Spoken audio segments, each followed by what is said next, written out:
আজকের এই মিছিলে অংশগ্রহণ করার জন্য আরএসপির পক্ষ থেকে ও বামফ্রন্টের পক্ষ থেকে সম্বন্ধে অভিনন্দন জানাবো, সংগ্রামী অভিনন্দন জানাবো।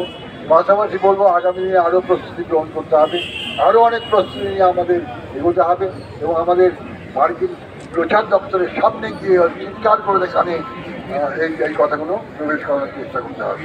এইটুকুনি বলে আপনাদের সবাইকে ধন্যবাদ এবং অভিনন্দন জানিয়ে আমার বক্তব্য শেষ করতে হবে। এখন আপনাদের সামনে বক্তব্য রাখবেন এসইউসিআই কমিউনিস্টের পক্ষ থেকে অধ্যাপক তরুণ নস্কর। কমরেডস ও বন্ধুগণ, কমরেড বিমান বসু এবং অন্যান্য বামপন্থী দলের নেতৃবৃন্দ যারা এখানে উপস্থিত আছেন এবং আপনারা যারা এখানে উপস্থিত হয়েছে, আজকে এই যৌথ বামপন্থী যে উদ্যোগ, সেই উদ্যোগের তরফ থেকে প্রথমেই আপনাদের সংগ্রামী অভিনন্দন জানাচ্ছি। কলকাতার বুকে এই ইসরায়েল এবং মার্কিনী যে হানা প্যালেস্টাইনে চলছে গত অক্টোবর মাস থেকে, তার বিরুদ্ধে এই যে স্বতঃস্ফূর্ত প্রতিবাদ মিছিলে অংশগ্রহণ করার জন্য প্রথমেই আপনাদের বলতে চাই যে আজকে যখন আমরা এখানে প্রতিবাদ করছি, তখন গোটা পৃথিবীর মানুষ তারাও কিন্তু প্রতিবাদে সামিল। এমনকি ইসরায়েলের সাধারণ মানুষ প্রতিবাদে সামিল। আপনারা শুনেছেন আমেরিকা যুক্তরাষ্ট্রের যারা ছাত্রছাত্রী বিভিন্ন বিশ্ববিদ্যালয়ে যারা পড়েন, আপনারা সংবাদ মাধ্যমে দেখেছেন, তারা বিশ্ববিদ্যালয়গুলোকে একেবারে অবরোধ করে রেখেছে। এর প্রতিবাদে মার্কিন এবং ইসরায়েলের যে যৌথ আক্রমণ, সেই যৌথ আক্রমণের বিরুদ্ধে তারা প্রতিবাদ করছে। কেবলমাত্র ছাত্রছাত্রীরা প্রতিবাদ করছে না, সেই প্রতিবাদে সামিল হয়েছেন এমনকি সেখানকার অধ্যাপক এবং গবেষক, তারাও সেই প্রতিবাদে অংশ নিয়েছেন।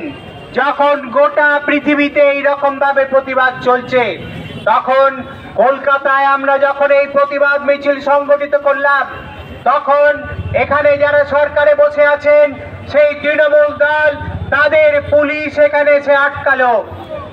আমরা কিন্তু দেখিনি এই মার্কিনী হামলা এবং ইসরায়েলি হামলার বিরুদ্ধে এখানে যে রাজ্যে যে শাসক দলটি আছে, তারা কিন্তু কখনো প্রতিবাদে সামিল হয়নি, তারা কিন্তু কখনো প্রতিবাদে কোনো বিবৃতি দেননি।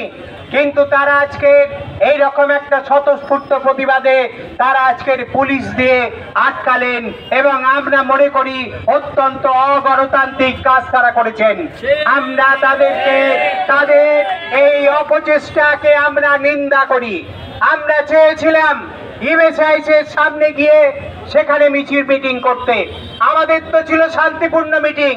আমাদের কথাগুলো অন্তত ওই ইউএসআইএসে যারা বসে আছে, মার্কিন সাম্রাজ্যবাদের যারা প্রতিনিধি, তাদের কানে অন্তত যেতে পারত আমাদের এই প্রতিবাদের কণ্ঠস্বর।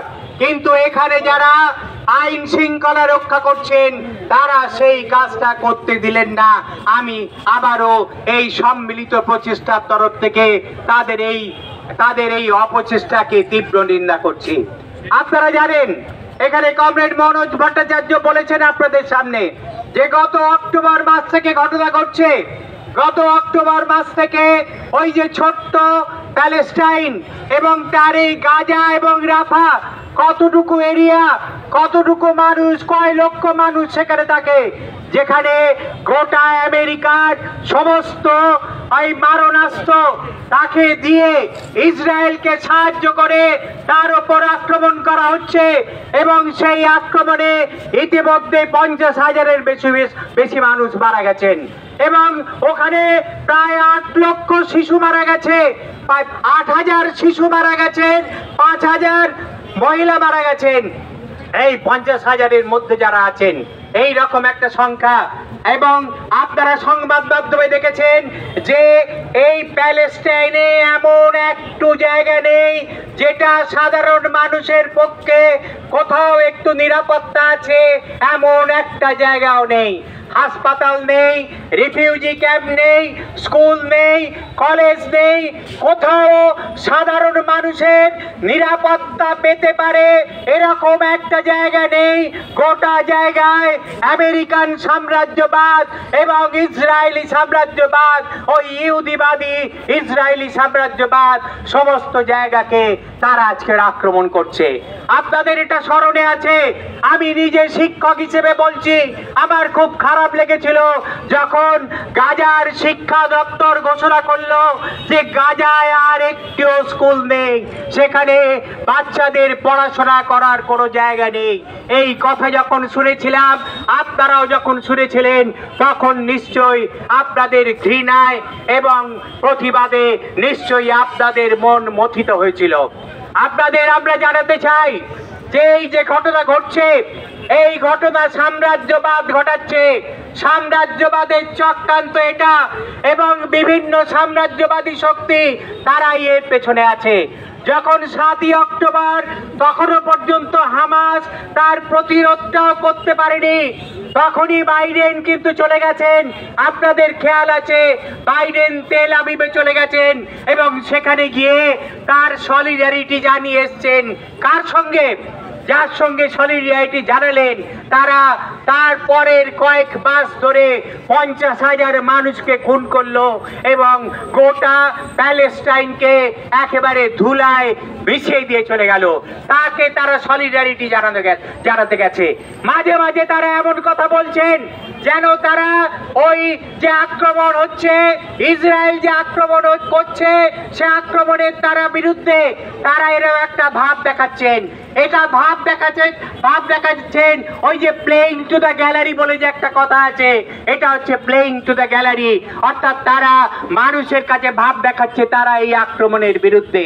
অথচ যখন ইউএনওতে সেখানে এই শান্তি প্রস্তাব নেওয়া হয়েছিল, তখন ভেটো দিল আমেরিকা ভেটো দিয়ে সেই শান্তি প্রস্তাব গ্রহণ করতে দেয়নি। আপনারা জানেন যে কিছুদিন আগে সাউথ আফ্রিকা, ওই যে ইন্টারন্যাশনাল কোর্ট অফ জাস্টিস আছে, যাকে আইসিজে বলে, সেই ইন্টারন্যাশনাল কোর্ট অফ জাস্টিসে সেখানে সাউথ আফ্রিকা সেখানে আবেদন করেছিল যে এই যুদ্ধ বন্ধ করার জন্য সেই কোর্ট যেন এর বিরুদ্ধে সিদ্ধান্ত করে, এর বিরুদ্ধে যেন নির্দেশ দেয়। সেই নির্দেশ আইসিজি দিয়েছিল, কিন্তু সেই নির্দেশ মানানোর কোনো জায়গা নেই। সেই নির্দেশ মানানোর জন্য যে শক্তি লাগবে, সেই শক্তি আমেরিকান সাম্রাজ্যবাদ নিয়ন্ত্রণ করে। আজকের এই যে রাস্তায় নামা প্যালেস্টাইনের পক্ষে, আমি যদি কারণ জনসাধারণের উদ্দেশ্যে গোটা পৃথিবী জুড়ে মানুষরা এরকম একটা নৃশংস বর্বর হত্যাকাণ্ডের বিরুদ্ধে ইসরায়েল তার সমস্ত রাষ্ট্রপুঞ্জের নীতিকে লঙ্ঘন করে আজকে প্যালেস্টাইন দখল করেছে। প্যালেস্টাইন একটা স্বাধীন রাষ্ট্র, শুধু তাই নয়, 37,657 জন মানুষ মারা গেছেন, সাংবাদিকরা মারা গেছেন, এবং একেবারে গাজাতে সমস্ত হাসপাতাল থেকে শুরু করে পৃথিবীতে এবং সমস্ত জায়গায় ভারত সরকার যেভাবে, মোদী সরকার ইসরায়েলের বৈদেশিক নীতিকে ভঙ্গ করে দিয়ে এবং এখানকার শ্রমিককে ইসরায়েলে পাঠানো হচ্ছে মৃত্যুর মুখে ঠেলে দেওয়ার জন্য, আমরা এটার বিরুদ্ধে দাঁড়িয়েছি। গোটা পৃথিবীর মানুষ আজকে এই শিশুদের বিরুদ্ধে দাঁড়িয়েছে। সমস্ত বামপন্থী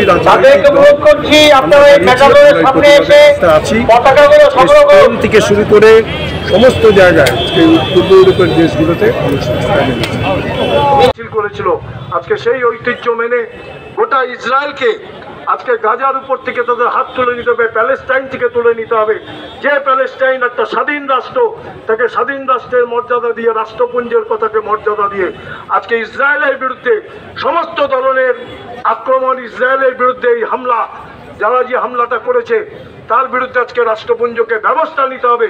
আইনানুগ ব্যবস্থা শুধু নয়, একটা ক্রিমিনাল প্রসিডিওর একটা তাদের বিরুদ্ধে ব্যবস্থা নিতে হবে ইসরায়েল সরকারের বিরুদ্ধে। শান্তিকামী মানুষের লড়াই আরো দীর্ঘ হোক।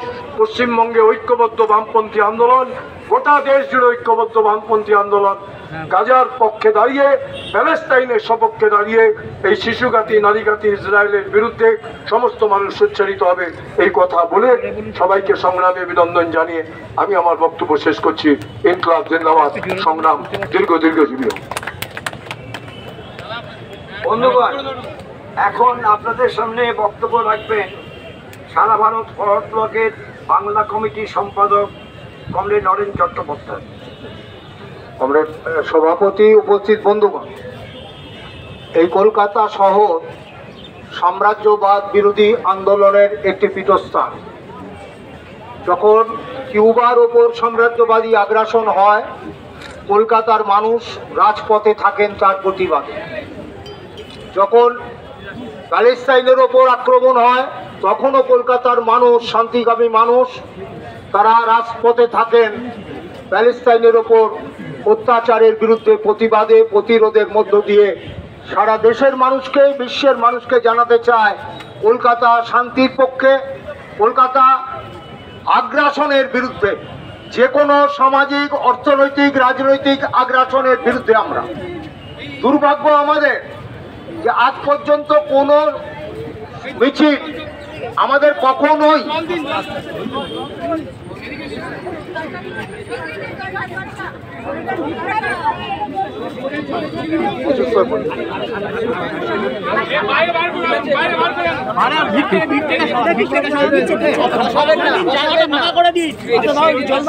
যেকোনো আগ্রাসনের বিরুদ্ধেই কলকাতার মানুষ প্রতিবাদে, প্রতিরোধে গর্জে উঠেছে।